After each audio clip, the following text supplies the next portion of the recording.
You are now listening to Kindred Spirits Podcast on the RFK Refugees Podcast Network.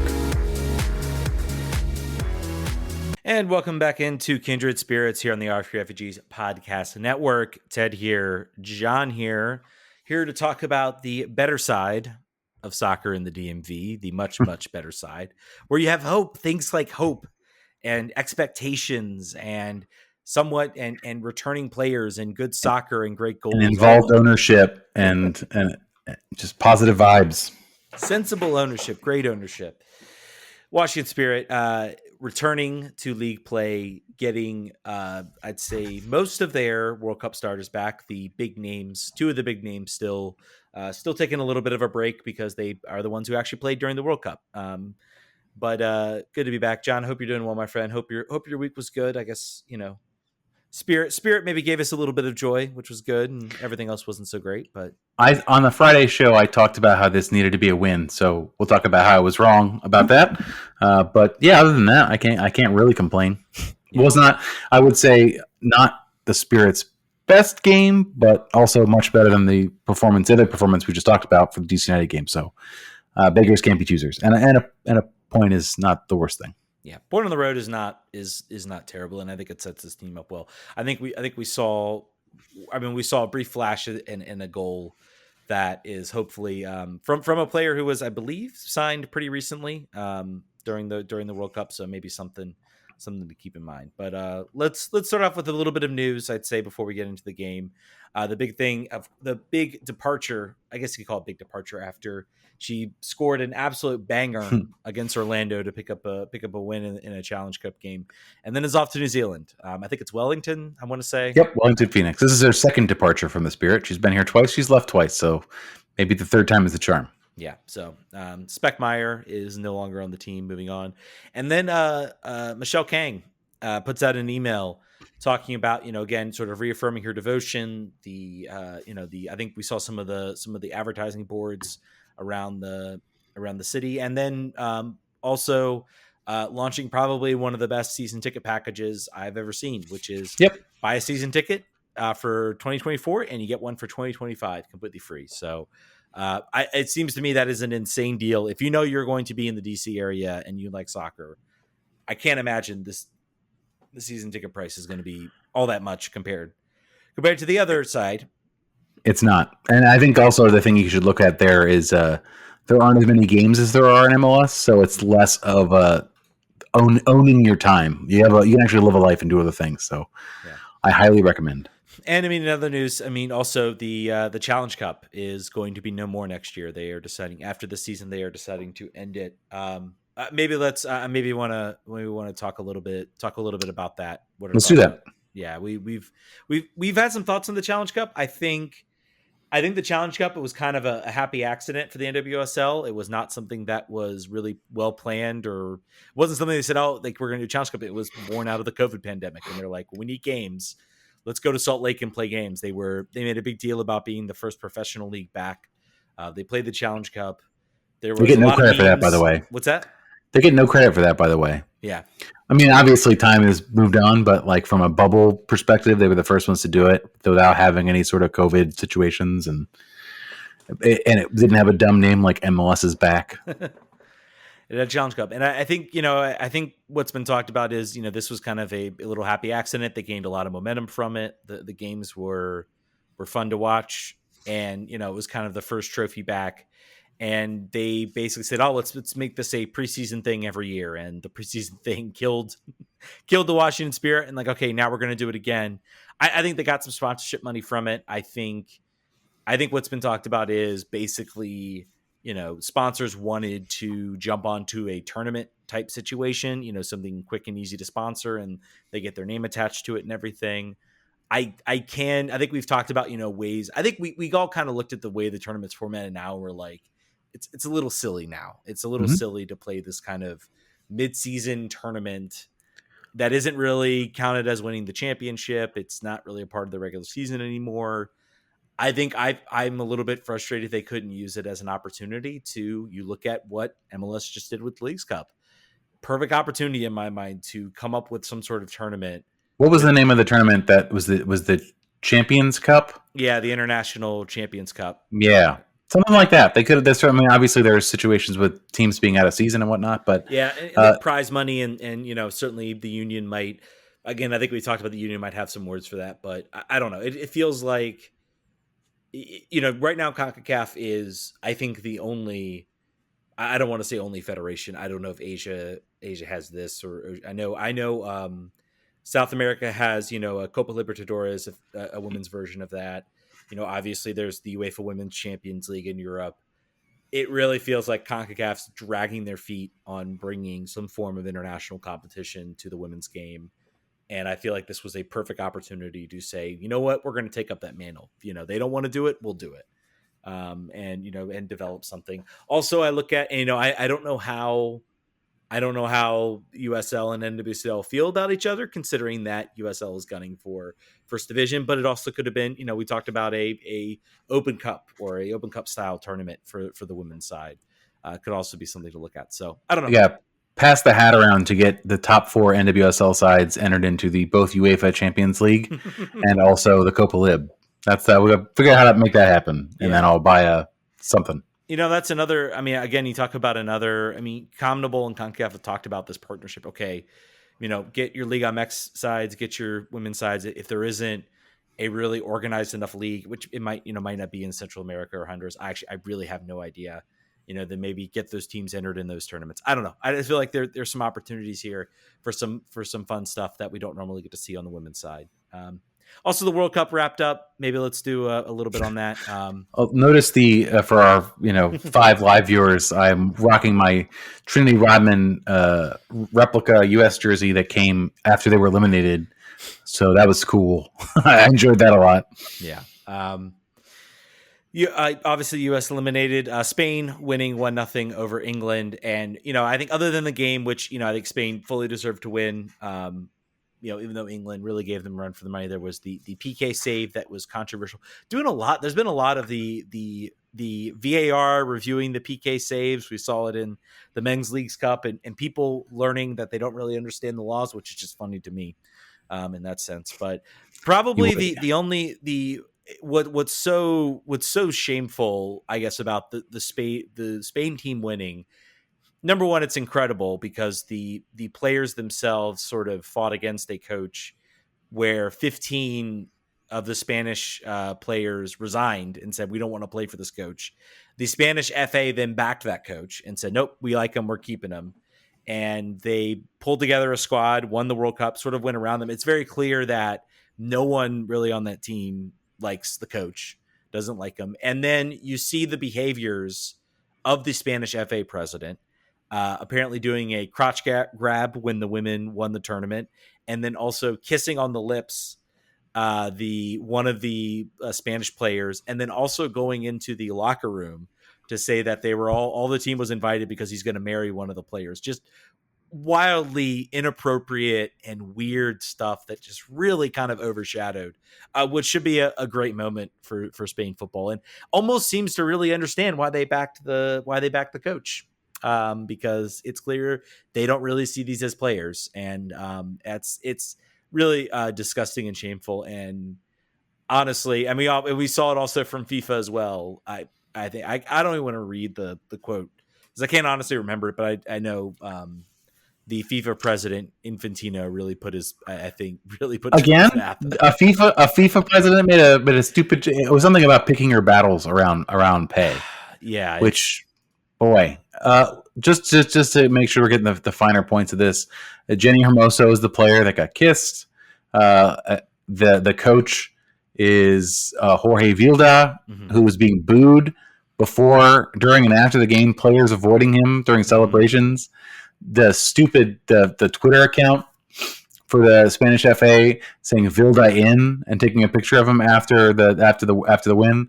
Like, just some troll ass behavior by a federation, which I guess you expect a level of professionalism, but football associations do not inherently have that. They're just some dudes, and that really showed. And then also another horrible thing: the goal scorer in that game, her name is Olga Carmona's father dies during the game, and she finds out right after the final. Just like the things surrounding the victory Yeah. are just so like cursed. Like it was just such a, there was some that, the performance was the performance. They won when I don't think anyone was expecting them to. I don't know what their odds were before the season started, but very hot, very long, I'm sure. But what a whole bunch of off the field and like field adjacent stuff that have just really stolen the attention of where it should have been, which is on the players. But just wild stuff. Yeah, and again, I think the players will still get their due. They'll still get their credit. I think it really just undersells.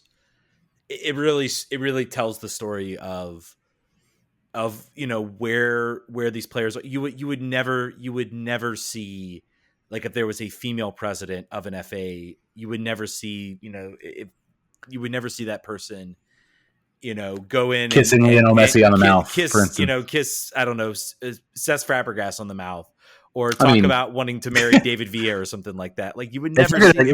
If you're going to kiss a player, Cesc Fabregas, Olivier Giroud, I mean, maybe, but nobody else. You would never see anything like that, and it's just it really undersells. It really undersells. We're seeing in the NWSL, we're seeing really the players stand up, and I hope they have been, at least. I hope there is some there is a push forward to change. I worry though. It's great for the players, but you kind of worry. It's like they went through all of this. Anything that would sink any other team, and they managed to pull through and win it. It almost seems like, the Spanish baseball, well, nothing needs to change. Like, we won the World Cup. Like, why do we need to change anything? And there's a much deeper problem going on here across women's soccer. The FA president apologized today, by the way. It's final. It seems like he finally got home, and his PR staff was like, "Buddy, stop talking. You need to say, I'm sorry. Stop saying it's like the PC police or whatever it is you were saying." He was saying, like, "Oh, it's just the emotion of the win." I'm like, dude, it's still like, you are the president of a federation. You are not just a fan out there. And go make out with David De Gea, man. If it's really about that, go do that on a stage. By the way, hilariously, if you look at the roster, the club teams of the Spanish side, it is looking at it appears to be 80% Barcelona or Real Madrid. The all-time leading scorer for Barcelona, who now plays for Pachuca, and then one for Atletico Madrid and one for Levante. So the clear, just like in the men's side, very top-heavy domestic league situation there. But and it probably benefited. It probably benefited. They looked like they were a team early on that I thought was gonna win, because they looked very organized and cohesive, because the players probably all knew each other and played together. And I think it's something that can be a huge benefit in a tournament, in a women's tournament that I think was very disjointed. And I think if you were the most cohesive team that was together, you had the best chance of going far. And I think we saw that in this tournament. And the teams that are left out. So I think they hit at the right time. They won the World Cup, and congratulations to the players. I give no credit to the Spanish FA or the coach or any of them. Congratulations to the players. And that closes out the World Cup. Olympics up next year. I'm sure we'll have some talk about the new women's coach. The president, or the director of soccer for the U.S. women's program has resigned, and I do not recall her name. You can tell we did a really bang up job preparing this. We just wanted to talk Spirit, and I was like, "Oh, we got all this other stuff we want to talk about." So surprise. Let's go into it. Let's talk. Let's go back to our wheelhouse. Let's talk Houston Dash versus Washington Spirit. Probably the biggest story is of that match was who's returned for the Washington Spirit. Aubrey Kingsbury and Ashley Sanchez. No real surprise they didn't get any minutes in the World Cup, so they were probably fresher and probably wanted just to get back and continue to get some minutes. So they returned to the field. Kingsbury in goal, Ashley Sanchez off the bench. That might have been just travel fatigue, general, just trying to keep her fresh for the upcoming season. So other World Cup returnees, Marissa Shiva did not play, and I believe also Riley Tanner did not even make the travel roster. So that's, by the way, a player who featured heavily for Panama, who I think that would earn her more minutes in the rotation, but not yet. To be determined. Yeah, I don't know. It is a road game out in Houston, so we'll see how it looks coming up once they have some home games. So I guess what can be characterized as the first half. This was not a a pretty game by any stretch of the imagination. It was a little bit, I would say, a little bit ugly. There weren't, particularly the first 30, 40, really the first half of the game, not many chances for either sides. I think the Spirits like best opportunities came off two like Sam Staub throws. Paige Madare, there's no XG on FootMob, but it should be at least 2 for her personally. she had 2 really, really, really open opportunities. One off a header, one off a ball that was played in the middle of the goal, and she skied it. So I'm looking for her to have a rebound with better players around her now with the World Cup players coming back, because she had what I would consider a rough August. So hopefully she was more involved this time, but I think that she should have probably buried at least one of those first half opportunities. I think the second half too, I don't think she played. There were several times she got dispossessed on the field. Maybe not the best balls played to her sort of in that center part of the field, and she lost possession a couple times, but just really, I mean, Spirit, I mean, the dash I felt maybe focused in a little bit on her and just broke her down several times and got attacking plays into the attack. We'll get into that a little bit the second half and maybe some thoughts, but not a whole lot. You talk about the header I'm maybe not too mad about. I mean, it's a header. No, but the shot. The shank right at sort of the top of the box. Yeah, you expect a little bit better. I think maybe she's the player that's maybe due. Maybe that's a player you pull to the side. She's a rookie playing in the college season. You don't play as many games. Give her a ball here. There's enough midfield depth where you could probably afford to. Yeah. By the way, we also didn't mention Gabby Carl also coming back from the playoffs or from the World Cup. She's and started and played 56 minutes. Yeah, she was pretty decent out there as well. I would say the biggest star of the night came in the second half when hope I get this right. Olamata Sarr and Ashley Sanchez check in at the 56th minute and immediately link up on a goal, a ball that's played, I believe, from Sanchez to Sarr. And Sarr kind of maybe doesn't possess it very well, but kind of gets it on the end of it, holds it up a little bit. The dash kind of collapsed the field, and Sanchez sees the gap and attacks it. And it's a really, really nifty little backheel right into Ashley Sanchez, who then buries it into the net. Good thing to see, I think, it's a good thing to see in this game. It's good to have her back. A player that we have talked about on the show should have played more in this World Cup, should have at least gotten some appearances, and unfortunately didn't. I do wonder about the fact that she didn't start. I do wonder if that was maybe there was some sort of injury concern or minutes restriction that she picked up that maybe wasn't quite reported out. I don't know what to do about injury reports, but I don't know. It's just interesting that she didn't start the game. But, yeah, interesting thing about Uli Sarr's backheel assist, it was absolutely the best thing she did in the game. She also lost 10 duels in 30 minutes, and she was also part of the defensive breakdown that caused the goal, the equalizer. So I would say, I watched the highlights, I watched some of the game, I watched her play. I feel like she has technical skill on the ball. I think the work rate needs to pick up a little bit, and she needs to adjust to sort of the pace of play and the physicality in this particular league, which is a good league coming from Ligue 1. It's not like it's a giant step up, but it is a step up, I would say, overall from a week to week basis. So you got to figure that out. Yeah. I mean, I guess the most frustrating part is after the goal, it very much felt like immediately the Spirit went into, okay, now we got to hold this lead. Like we're just going to see the game out the rest of the way. Because Houston was not dangerous for the most part. So they were probably like, well, you're right. 1-0, park the bus. They were forcing the dash to take shots outside of the box over and over and over again. Mm-hmm. The only time Kingsbury was called into action was to tip balls over the crossbar that from distance. So to their point, if things stayed the same for the last 10 minutes, they'd have been well vindicated. But unfortunately, they did not stay that way. Yeah, I mean, but to me, it's just a little. I don't agree with that. I'm fine with it. I suppose I'm fine with it. Like minute 90. Okay, then you look to pull things back. But I just feel like you're opening yourself up. If you score a goal minute 62, you've got 28 more minutes in this game. You've got fresh players on that have already produced an attack. Keep it going. Maybe try to push the game a little more. Try to maybe find that second goal. And I really feel like they didn't have too many chances after that. It was like that one chance, and then they suddenly, again, Houston's going to step up, but I think you still play a little bit on the front foot because now they have to chase the game you can then catch them on the break. And you have the players now to do that, where you can catch them on the break and get that second goal and really bury it. And then maybe you're walking out of here with 3 points. Yep. To their credit, like you said, they did sort of hold the dash in, not too many chances, in other words, and then until a cross from Ebony Solomon to a different Sanchez, Maria Sanchez, who plays for Mexico, finishes the ball. I mean, all in all, 1-1's probably a fair result, I think, for either side. I don't think the Spirit were infinitely better out there than the Dash. I think they were all pretty much about even. Again, could have been more. You could have stolen some points. I think you talked about this being a must-win, but maybe now you're walking that back a little bit, or do you still think this was a must-win?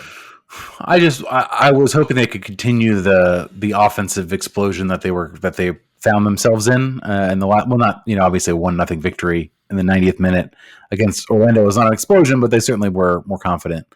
This seemed like a temporary lapse in focus. Like I said, Olimar and Paige Monteiro kind of switch off for a second there on the side. Sanchez crosses the ball. Staub loses a runner.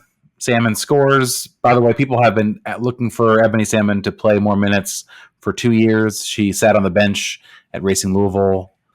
She gets a chance down here and did well with it. This is also a team with a bunch of former Spirit players, with Caprice Tedesco and Natalie Jacobs, who never really got minutes for the Spirit, but appears to be a relative fixture for Houston.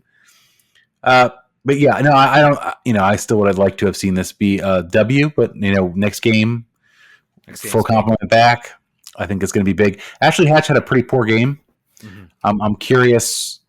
I've not had a chance to talk to her. I'm curious, sort of like how she is doing in light of the last month that she's had. She's been having to play and carry some of the load in the Challenge Cup. Just looking at her stats here, 3 shots in 90 minutes. Dispossessed 4 times, offside once, 0% on crosses, 0% on long balls, 2 out of 6 on ground duels won, and 0 out of 4 on aerial duels. Just not her normal game. Not really physical. Not really commanding the opponent's 18. So hopefully, I would say Sanchez from the start next week. I would say Trinity in some capacity, playing to give her a little bit more help up top. Nothing against Lena Solano, but I think it'll be good to have her normal weapons up there. Also, Anna Boutel gets her first appearance for the Spirit, coming in for Tara McKeown in the 62nd minute, right before the goal. So yeah, I think we're in a position where they're on the back half, similar to DC United. They're running. They got to run in. Although unlike DC United, they're in a much more comfortable position in the playoffs. 4th in the standings right now. 4th in the standings. They went up 1 spot from before the game.